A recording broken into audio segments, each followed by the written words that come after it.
And even though I know the seatbelt is no good, it's gonna hurt to do this.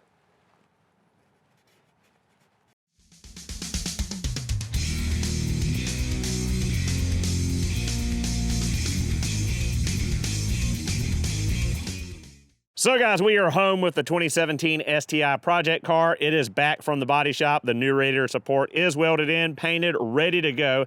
Easy part is out of the way. Now it's time for the expensive part, ordering a ton of parts I need to finish this car up. The condenser, the radiator, the bumper cover, grille, all the stuff to do the 2018 Plus front end conversion I plan to, and maybe a couple of Type RA and S209 trinkets added in on top. With that said, let's go ahead and get in the video and check out everything that's wrong with the car, everything we still need to get done to the car, and now that we've got it home, we can check it mechanically, get underneath it, see what's going on with it, if there's any other concerns other than the front end damage during the collision that happened with this car.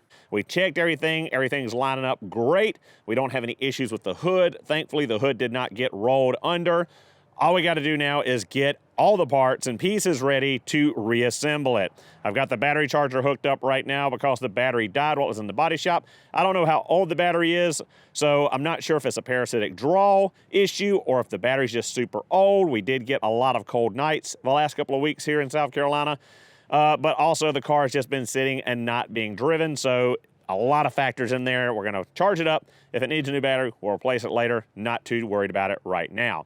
I just got off of eBay ordering the last components, or I hope the last components I need for all the SRS concerns. I got 4 seat belts. I got 2 fronts, 2 rears in the red seat belts, the 2018 Plus red seat belts. Now, I'm replacing all 4 for 2 reasons. One, I want all of them to be red and all of them to match, but 2, because both of our front seat belt pre-tensioners blew. The passenger side didn't have anyone in it, and the belt wasn't buckled, but the pre-tensioner blew, and it is tight as a drum head. You're going to have to cut it to get it out of there. Someone already cut the driver's side. We're going to go in the car in a minute, and I'll show you that. It's pretty crazy. So went ahead and got a set of 4. I found a good deal on eBay. I think I got the entire car's worth of seatbelts for right over $400 with tax. If I recall correctly, SubaruPartsDeals.com gave me a huge quote, and I think the seatbelts new were going to be like $350 a piece for the driver and the passenger side, and still going to have to get a buckle for the driver's side, I think, because it was buckled in. Likely it's going to need to be replaced, but I'm not entirely sure. So we got that out of the way. The second thing was the side curtain airbags. Those things are about $700 a piece. I was able to look up and get them for just over $600 for the pair, right and left side. Luckily, it didn't mess up the headliner too bad when they blew.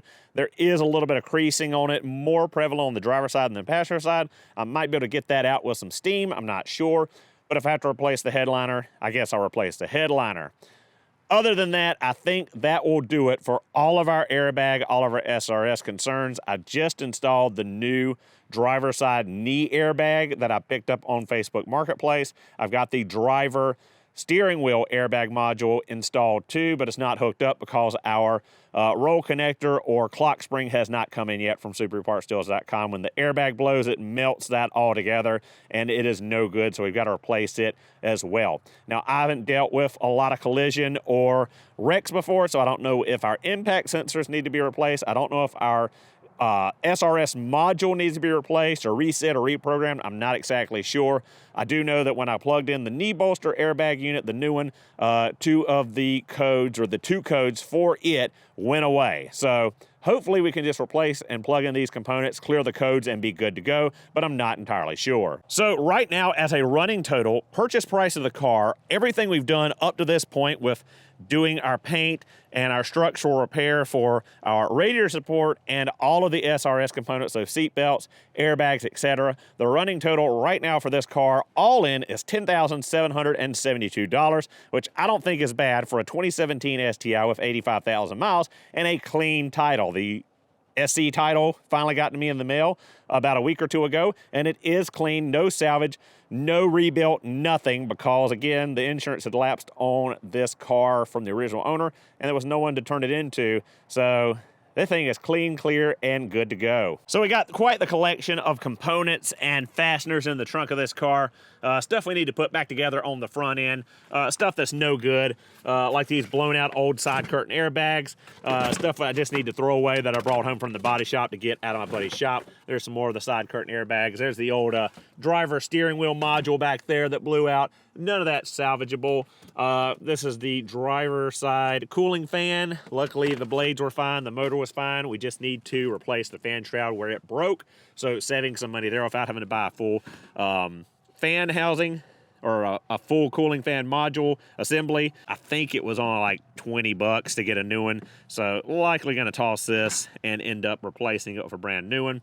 I do have fog lights and corner lights from the original bumper that won't be reused because I'm putting a 2018 plus facelifted front fascia on this car, and we're actually going to sprinkle in some S209 things and some Type RA things with this back bumper. I'm going to get a Type RA rear bumper because we talked about it before I originally purchased the car. This spider web cracking here and all this here, there's some body filler in here. It was really poorly taped off to paint around here, and there's a pretty good divot here. Looks like someone might have backed their truck into it and got them with the hitch right here. You know, the plate behind or underneath the ball looks like that's perfect sized for that. So we need to really replace this bumper cover, and I lucked up on a basically brand new Type RA bumper for about 280 bucks if I recall correctly, but I still have to get it painted, and I still have to get the vents for the sides because they are sold separately. As far as wheels and tires, these factory wheels are in good shape on the passenger side, but there is some rash on both of the driver's side. Brand new Michelin Pilot Sport tires. If I remember right, these are like date stamped. Here it is. 5 of 23, so super new, brand new. Tread is perfect on them. But I lucked up on a set of the 18 plus 19-inch STI wheels in the same dark black colors, not the chrome and black face ones, with a brand new set of Kumo Extra tires on it. I'm going to pick those up this weekend for about 800 bucks on Marketplace. I really wish I could find a set of the 18 plus Brembos, but they're not going for cheap yet. So on to the inside. I still need to clean up in here. It's not horrible, but we did get some mess in here, some sanding dust and primer dust from the body shop. So here's what I'm talking about the passenger seatbelt I have to replace. This was not buckled. As you see, it was just sitting here. No one was in the passenger seat because the passenger airbag didn't blow, but the pretensioner blew down here. So this thing is tight as can be, and there's no way to get it out of here without cutting it and then getting the trim piece off here. So we're gonna have to cut that airbag, or cut that seat belt and remove that in preparation of our new red seat belt. And the driver's side seat belt, as I said, has already been cut, so we need to pull that out. Here's our SRS plug for the pretensioner on it. So as I talked about the wrinkling in the headliner, you can see it there. It's not horrible, but it is noticeable if you get up on it. So hopefully you should be able to steam that out. As I said, the passenger side is nowhere near as bad as the driver's side with it. Man, even though I know the seatbelt is no good, it's gonna hurt to do this.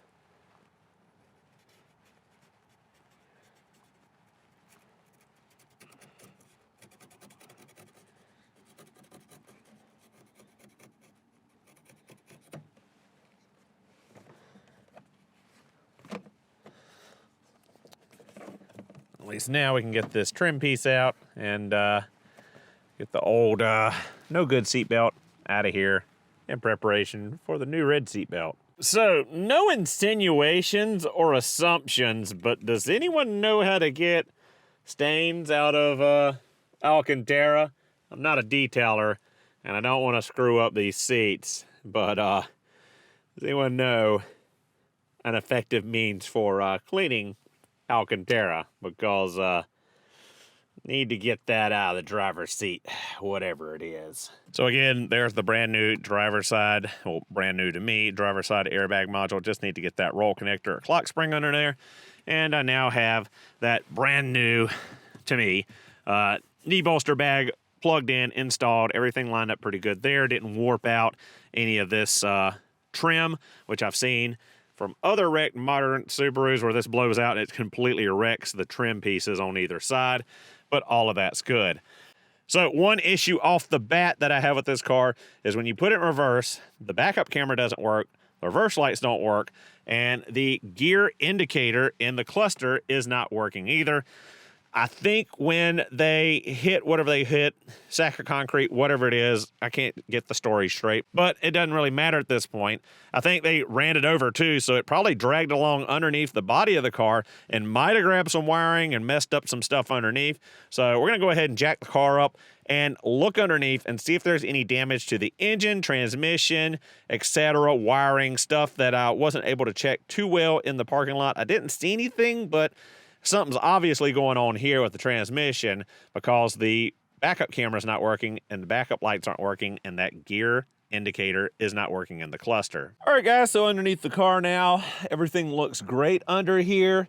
I'm seeing a little bit of evidence of something hitting the bottom of the driver lower control arm. There's a couple scuff marks there, and something looks a little funky about this sway bar. Mount here looks like it might be bent a little bit, but other than that, nothing underneath the front of this car looks to be bent or messed up in any way. Looks like we got a little bit of seepage here around the transmission differential where that meets up. I'm gonna go ahead and do a transmission service on this car as soon as we get everything put back together in the front end, but everything's good under here. Everything's nice and dry than the mud under here. Doesn't look like the oil pan got hit, oil filter, the exhaust, any of that stuff. One issue I mentioned was that the reverse camera was not working, nor was the gear indicator on the cluster. Looks like that might be part of our issue. I think that's the reverse switch pigtail there. So I'm going to plug that in and see if we get our reverse camera back. But otherwise, nothing under here looks out of sorts. There is some white styrofoam back there melted onto the exhaust. I did find some white styrofoam up in here around the cylinder head. I guess that's from the one of the impact bars or absorbers behind all of that. But everything else looks good under here. Check the tie rod ends and ball joints and stuff for play. Didn't really feel anything, so looks like we're good to go underneath. Super clean, and you expect for 85,000 miles. So guys, feeling really good now that we've been under the car and checked everything out. I'm pretty sure that that pigtail was for the reverse switch on the side of the transmission. That was likely our only issue. So let's go ahead and put the key in, turn it on, and see if that has fixed our issue with the reverse, and if it'll show us our gear indication now. So we're not seeing our gear indication still.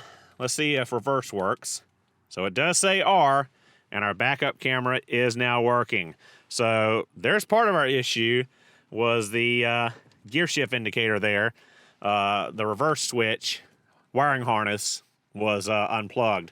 So at least we got part of it figured out. Now to figure out what's with the rest of the indicator, why it's not displaying. I don't know if it's got something to do with the airbag light, engine light, all that stuff that's remaining, or if there's more damage to that wiring on the transmission. I'll have to dig into that a little bit later. So guys, with 85,000 miles on the car and our time belt cover cracked there, it's time to go ahead and put a time belt water pump on the car. I went ahead and got an icing kit, have it in, was gonna put it on, but I started thinking that maybe I'll put an IAG upgraded higher pressure, higher volume oil pump on the car, and I'd rather go ahead and do it all at once than put the time belt on, have to take it back off, and then put the oil pump on. So I'm gonna do some digging on that, see if I wanna modify and do that first. Now, you might be noticing something a little bit different here, and that's this AC belt tensioner. Now, originally these have a stretch belt from the factory, and I went ahead and cut my stretch belt off because I was gonna have to cut it off anyway to do the time belt job, and I can't stand stretch belts. So I went ahead and grabbed this old school AC belt tensioner off of my buddy Brian's old red Impreza that's here on the farm, and a little piece of it will live on in this STI. Now I just got to figure out what belt I need, because the factory belt for the tensioner is too long because the AC compressor has a much smaller diameter than the old school AC compressors, and there's not enough run on this tensioner to tension it, and the old belts are a stretch belt, so they have absolutely no give whatsoever.